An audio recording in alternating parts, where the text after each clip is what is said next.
2018an Urkiola Landa Garapenak adostu ebala elikadura estrategi bat, alderdi politiko guztiok adostutako estrategia bat izan zen, eta hortik abiatuta hainbat lan hildo finkatu ziren. Alde batetik kulturan eragitea, merkaturatzea, ekoizpena, zikloa itxi eta ezagutza, ezta?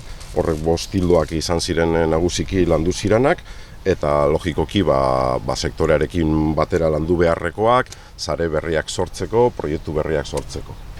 2019an proiektuarekin pixkate jarraituz eta ikusirik sektorea maldan bera zijoala, egin gendun azterketa bat, genekien azterketa egin aurretik egoera kaskarrean zegoela sektorea, ez zegoela belaunaldien berpiste bat, eta datuek eman zigun hor hemendik 10 urtera begire sektorea 150 baten desagertu egingo dela, gutxi gora bera 150 baten. 2020an pixkat proiektuari hasiera eman genion, 20 eta 21 urte bitarte horietan, eta logikoki horre sortu zen taldetxo bat, asmatzeko gaur egun martxan daukagun aztegia. Eta programa horren helburu nagusia da nekazari berriak sektorean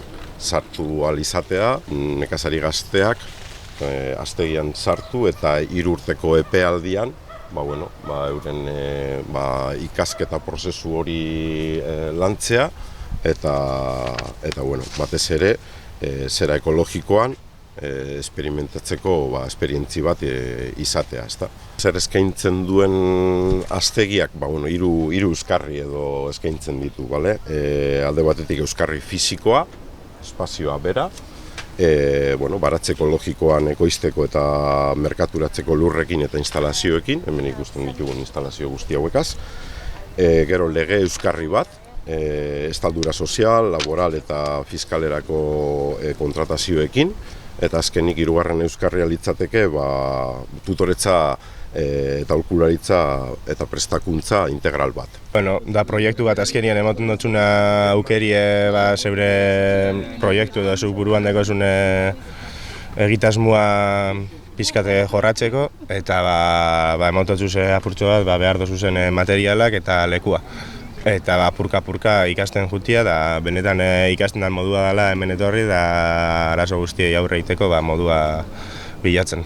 Egin bidana da lehenengo antolatu zer egin bidan egunero, seguro zu neukin urteko sasoi bakoitzien saltzeko, da gero horren arabera da eguraldiz apurtxo bat ikusita zelan datorren, lan batzuk edo beste batzuk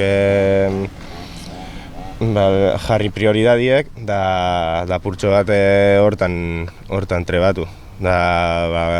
Depende zenbat lan egin biozun, ordutegi bat, beste bat, edo biedana.